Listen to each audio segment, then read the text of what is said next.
Welcome my fellow creators. In this video I want to show you a very powerful TNT cannon, which is often referred to as a Stich in German or a stab if you translate it.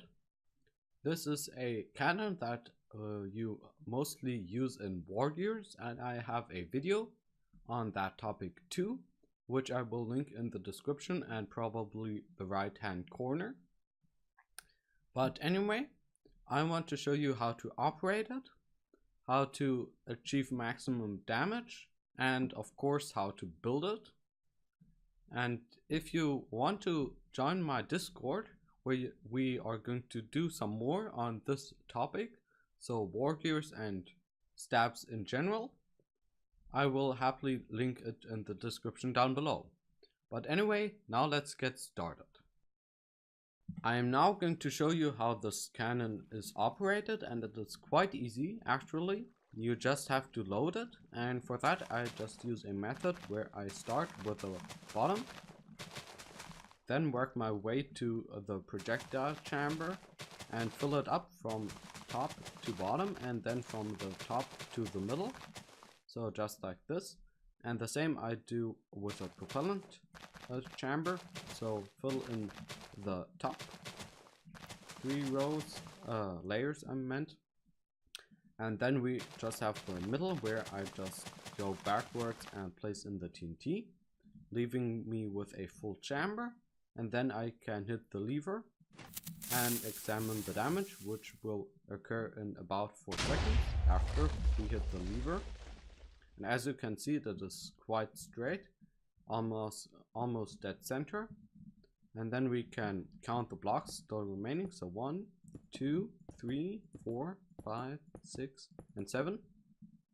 And because the block is 37 blocks long, I think, that is a damage which is 30 blocks long, which is quite impressive, and it will kill almost any cannon.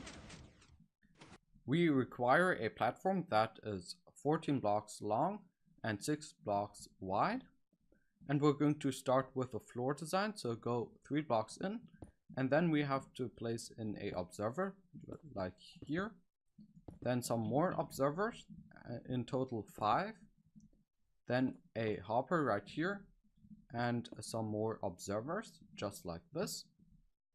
And by the way, I'm only doing one side and then just copying it to the other side.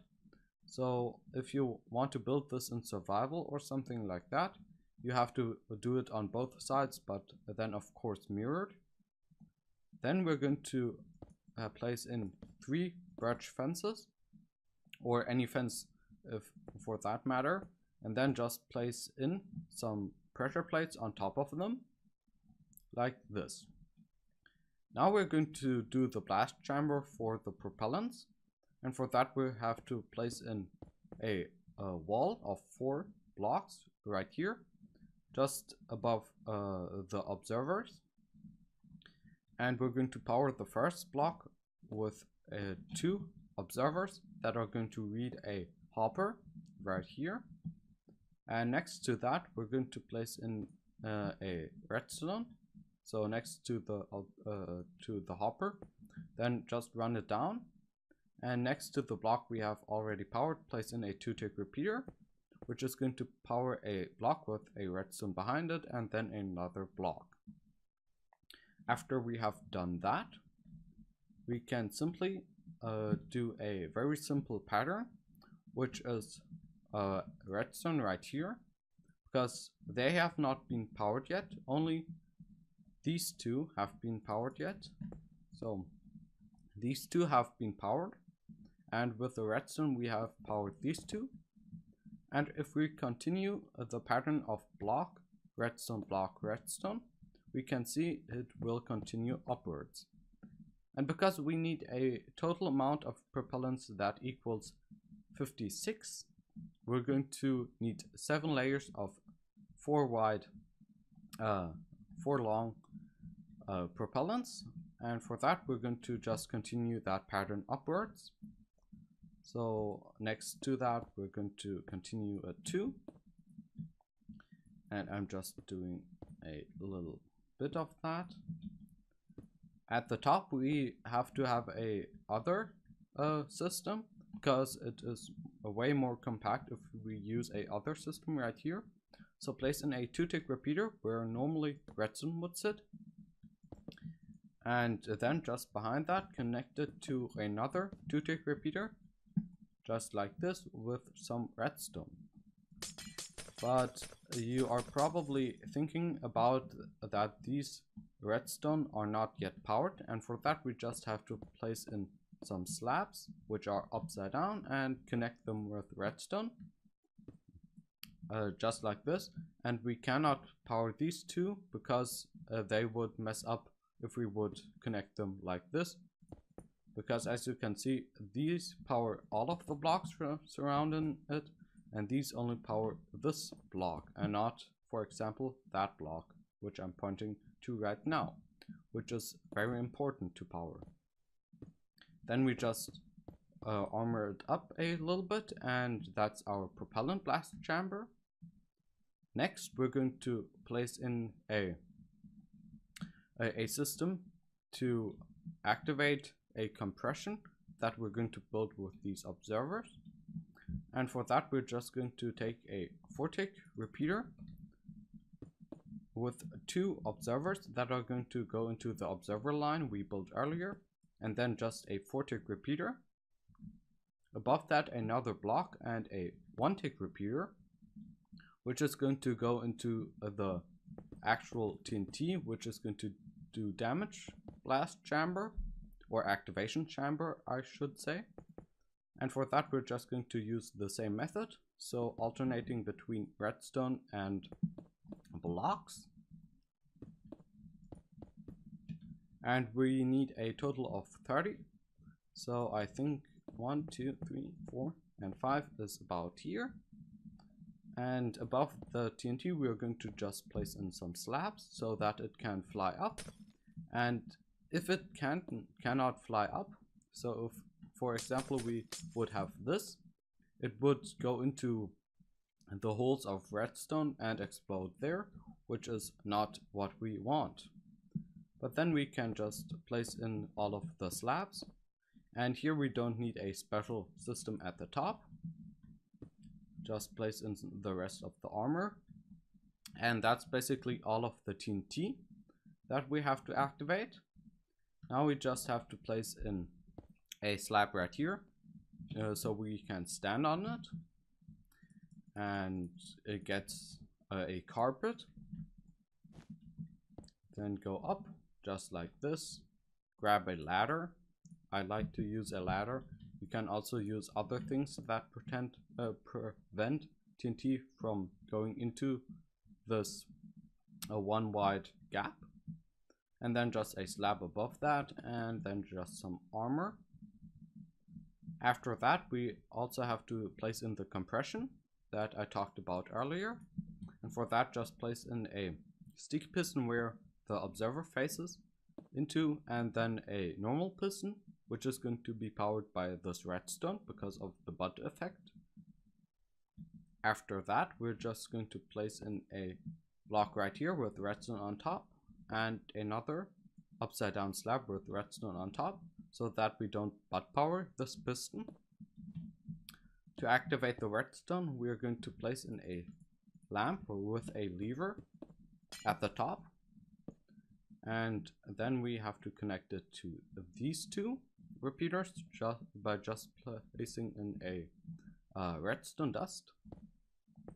Then we can also place in our ceiling, but we also want that the TNT doesn't go into our sorry for that little cut, my dog was being loud.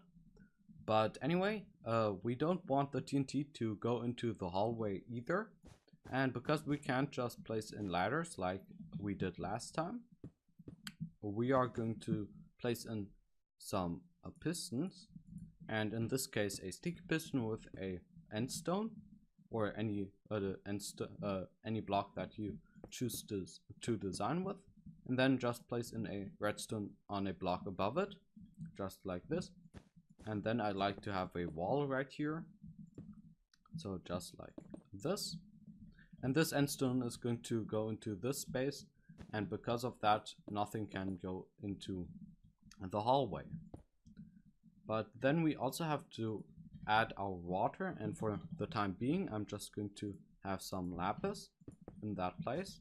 So the water is going to be here, and it's going to flow above the pistons that are going to extend right here, above the pistons down here, and push all of the TNT under the slab so that it can reach the TNT in the front. And now we have to build a compression for the TNT, which is going to do the damage. So we are going to just use the same technique as we did last time. Just this time we're going to have some other delay. So we're going to have 8 ticks delay from the TNT being activated, and then above that we also have to have a sticky piston with a block on top on the front, or if you want to have it like this, you can also have a block and then a normal piston, but I like to have it just like this.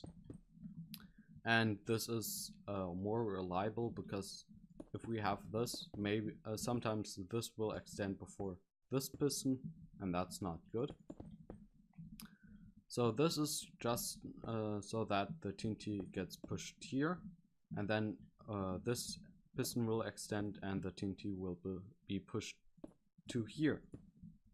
After that, we can just finish up the cannon by placing in where it should go through. And because of the way TNT works, it can go straight up and through a hole that is only 1 block high. And I'm just going to use this height, and then it will go through here and shoot straight at the enemy. So we don't have to worry about like retracting blocks right here. And that's basically all of it. We can just finish, have the finishing touches right here. And finally, because the TNT can go, and so the TNT will jump if it is activated, and right now it can jump onto these repeaters.